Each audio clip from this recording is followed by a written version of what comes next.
한번 따라합시다. 하나님은 당신을 사랑하십니다. 네, 오늘 제목이 하나님은 우리를 사랑하신다는 거예요. 여러분, 하나님이 여러분을 사랑하신다는 사실을 믿으십니까? 여러분, 기초가 튼튼하지 않게 지은 집은 화려할수록 위험하고 높이 지을수록 더 위험합니다. 그렇죠? 기초가 안 튼튼한데 그 위에다가 높이 쌓으면 쌓을수록 무너지기 쉽겠죠. 왜냐하면 태풍이 불고 비바람이 불고 지진이 나면 기초가 없으면 무너져 내리는 겁니다.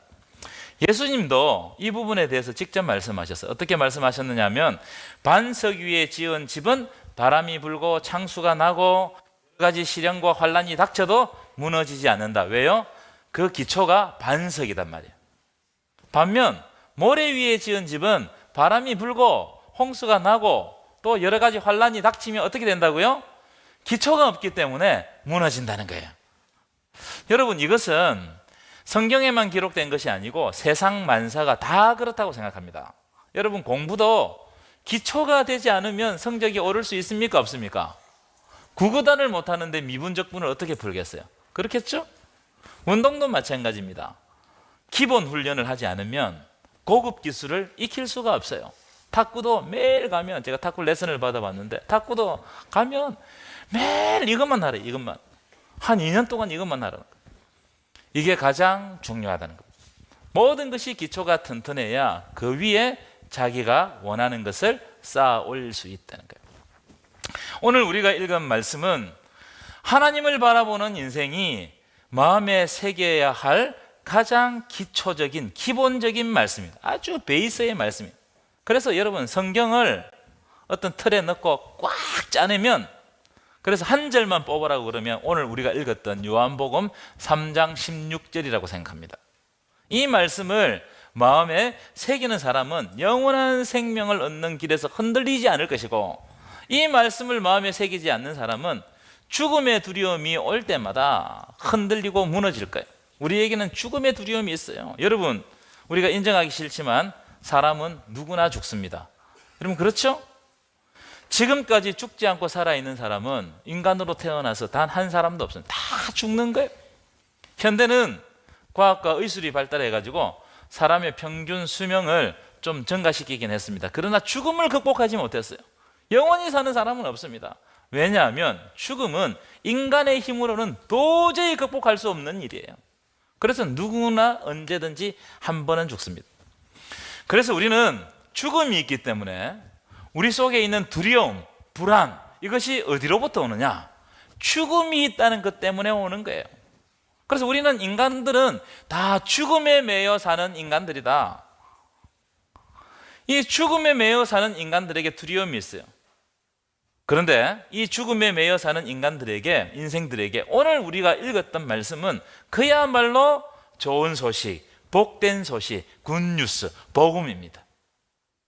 이 말씀이 여러분에게 은혜의 말씀 되시기를 간절히 축원합니다.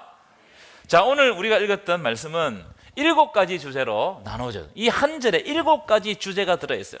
그래서 길게 하면 여러분들이 지겨우니까 아주 간단하게 여러분들과 말씀을 나누면서 은혜를 받고자 합니다. 첫 번째, 요한복음 3장 16절에는 위대한 사랑의 근원이 누구인지를 밝혀주고 있어요.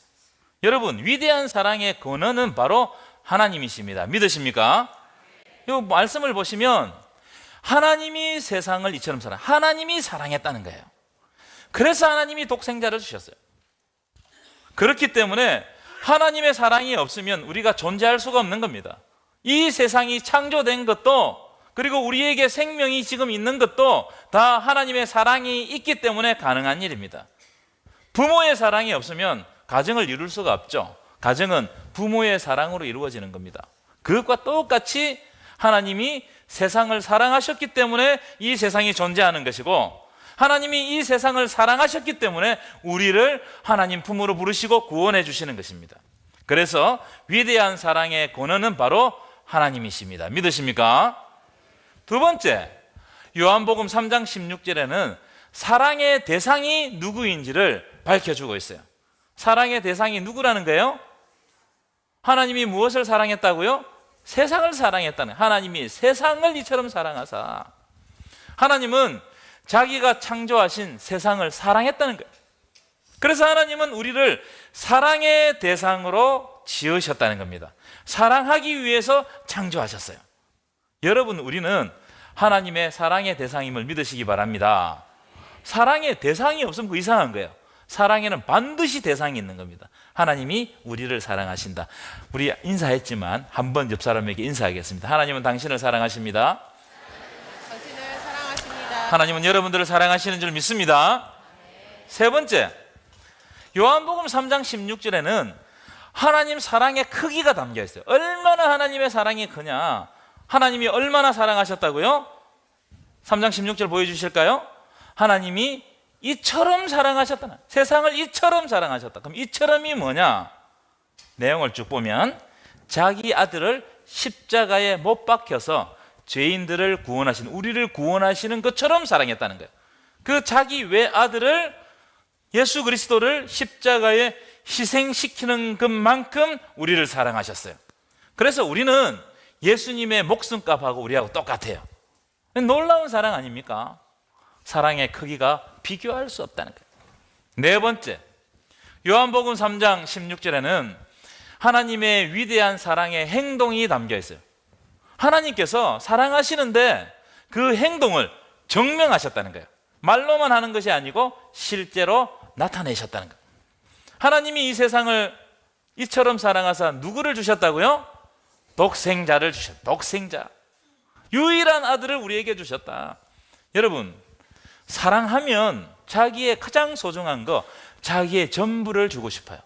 우리 자녀들을 사랑하잖아요. 그럼 다 주고 싶어요. 이게 진짜 사랑입니다. 여러분, 사랑은 행동하지 않고 표현하지 않으면 공허해요. 공허해집니다. 하나님께서 우리를 사랑하시는 것을 증명하셨는데 그것이 바로 예수 그리스도를 이 땅에 보내주신 사건이다. 자기 아들을 세상에 보내주신 이 사건은 너무너무 위대한 사건이다. 어떻게 자기의 가장 사랑하는 아들을 보내서 희생시켰냐는 거예요. 여러분 그렇게 할 수 있겠어요? 아주 절친한 두 분의 목사님이 계셨는데 한 분 목사님에게는 아들이 5명 있었어요. 한 분에게는 자식이 없었어요. 자식 없는 목사님이 너무 절친이니까 아들 5 있는 목사님에게 부탁을 했어요. 자네는 아들이 5명이 있으니까 그 중에서 1명만 양자로 나에게 줄 수 없겠냐, 이렇게 물었어요. 두 사람이 우정이 깊으니까 이 자식 아들 5 있는 목사님이 그렇게 하겠다고 그렇게 약속을 하고 집으로 돌아갔습니다. 자, 밤에 집에 가서 곰곰이 생각했는데 이제 누구를 보내야 될 것인가? 누구를 보내야 될 것인가? 그런데 꼽아보는 겁니다. 맏아들 보낼 수 있어요, 없어요? 그렇죠. 맏아들은 장남이잖아. 이 집안의 기둥에 보낼 수 없어. 둘째 아들을 보니까는 둘째 아들 이해는 너무 공부를 잘하고 너무 현명하고 똑똑한 거예요. 분명 우리 집안을 일으킬 수 있을 것 같아. 그럼 못 보내겠다는 거예요. 셋째는 가만히 보니까 인물이 가장 좋아. 여러분, 셋째는 인물이 가장 좋거든요. 그럴 거예요. 인물이 좋아서 야, 이거 너무 아깝다는 거예요. 넷째는 약해요. 애가 병이 있어. 맨날 골골 한단 말이에요.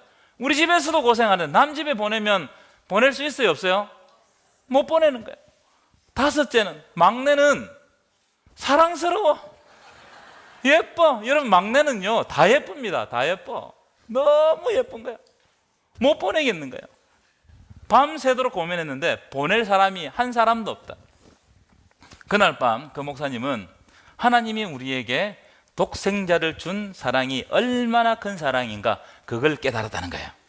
자기는 아들이 5명 있어도 1명을 못 보내겠더라.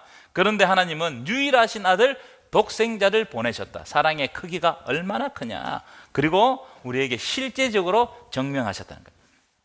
요한복음 3장 16절에는 하나님의 위대한 사랑의 행동이 들어있다는 거예요. 5번째, 그럼 그 위대한 사랑의 수혜자는 누구냐? 누가 그 사랑을 받느냐?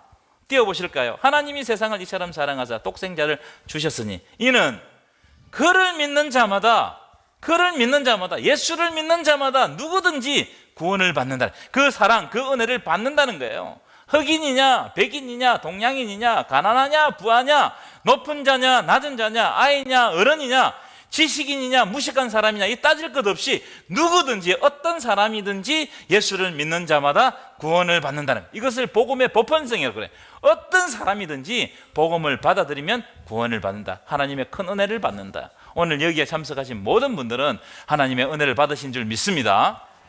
여섯 번째, 그 위대한 사랑의 통로는 뭐냐? 하나님이 어떤 통로를 삼아서 그 위대한 사랑을 우리들에게 주느냐? 믿음을 통해서 주신다는, 믿음을 통해서. 하나님이 세상을 이처럼 사랑하사 독생자를 주셨으니 이는 그를 믿는 자마다. 이 믿음이 중요한 거예요.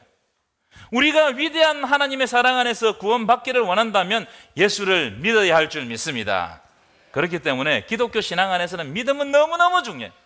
여러분 믿지 못하면 여러분 여기 자리에 아무도 못 왔습니다. 오늘 올 때 차가 부서지고 건물이 무너져 내리고 이럴 것 같으면 여기 앉아 있을 수 있겠습니까? 우리에게는 하나님이 주신 기본적인 믿음이 있어요. 믿음이 있기 때문에 여기 다 앉아 있는 겁니다. 자, 17절 볼까요? 17절 우리 한 소리로 한 목소리로 읽어보도록 하겠습니다. 시작. 하나님이 그 아들을 세상에 보내신 것은 세상을 심판하려 하심이 아니요 그로 말미암아 세상이 구원을 받게 하려 하심이라. 예수님을 믿음으로 말미암아 세상이 구원을 받게 하려 하심이라. 아멘이십니까? 여러분 우리가 구원을 받는데 아무런 조건이 없습니다. 여러분 어떤 사람은 봉사를 잘하고 섬기기를 잘하면 구원을 받는다. 틀렸어요. 여러분 우리가 구원받았기 때문에 하나님 앞에서 봉사하는 거예요. 헌금을 많이 하면, 안 믿는 사람들 중에는 헌금을 많이 하면 구원을 받는다 그렇게 생각하는 사람입니다. 그것도 틀렸습니다. 우리가 하나님 앞에 물질을 드리는 것은 우리를 구원해 주신 그분의 은혜가 너무나 놀랍고 크기 때문에 그 은혜에 반응해서 감사하는 마음으로 드리는 거예요. 헌금 많이 한다고 구원받는 게 아니에요. 여러분 우리가 구원을 받는 방법은 오직 예수 그리스도를 믿음으로 구원받는 것입니다. 다른 방법이 없어요. 다른 길이 없어요. 여러분 미국에 가려고 하면 비행기를 타면 돼요. 그냥 타면 되는, 티켓 끊어서 타면 되는 겁니다. 여러분 비행기 안에서 빨리 가리고 뛸 필요가 있어요 없어요? 그럼 이상한 사람입니다. 제가 막 그냥 타면 되는 거예요. 비행기를 타서 해야 될 일은 기뻐하는 일. 그래서 영화 보고 평안히 쉬고 주는 음식 먹고 기쁨으로 가는 겁니다. 감사로 가는 거예요. 구원이 바로 그런 것이다. 예수를 위해서 우리가 무엇을 한다고 구원을 받는 것이 아니고 예수님이 이미 우리를 사랑하셨고 그 구원의 대가는 그분의 십자가로 이미 값을 지불하셨어요. 여러분을 위해서 예수께서 값을 지불해 주신 줄 믿습니다. 그래서 우리가 해야 될 일은 비행기가 무사히 도착할 것을 믿고 비행기 안에서 누리고 기뻐하는 거예요. 여러분 누리고 기뻐하시기를 축원합니다. 그래서 여러분의 인생이 멋진 인생 되시기를 축원합니다. 마지막 7번째, 위대한 사랑의 결과는 영생이라는 거예요. 그 위대한 하나님의 사랑의 결과가 뭐냐? 영생이다. 하나님이 세상을 이처럼 사랑하사 독생자를 주셨으니 이는 그를 믿는 자마다 멸망하지 않고 뭘 얻게 하려 하신다고요? 영생을 얻게 하려 하심이라. 아멘이십니까? 여러분 이 말씀에는 복음의 최종 목적이 담겨 있어요. 하나님의 사랑의 끝은 영생이에요. 여러분 영생은요 단순히 오래 사는 게 아니에요. 영생은 하나님과 끊어지지 아니하는 관계, 하나님과 함께하는 생명을 말하는 겁니다. 여러분 예수님은 요한복음 14장 6절에서 이렇게 말씀하셨습니다. 예수께서 이르시되 내가 곧 길이요 진리요 생명이니 나로 말미암지 않고는 아버지께로 올 자가 없느니라. 여러분 이 말씀은 영생은 예수님을 통해서만 주어졌다는 거예요. 예수님이 길이시고 진리시고 생명이시기 때문에 우리가 예수와 관계를 맺는다면 영생을 누릴 수가 있다는 거예요. 그래서 하나님 사랑의 최종 목적은 영원한 생명, 하나님 나라에 들어가는 거예요. 여러분 예수를 믿으십니까? 하나님께서 여러분들을 초청해서 하나님 나라로 이끌어 가실 줄 믿습니다. 이 놀라운 영생의 소식이 여러분 삶 가운데 펼쳐지시기를 간절히 축원합니다.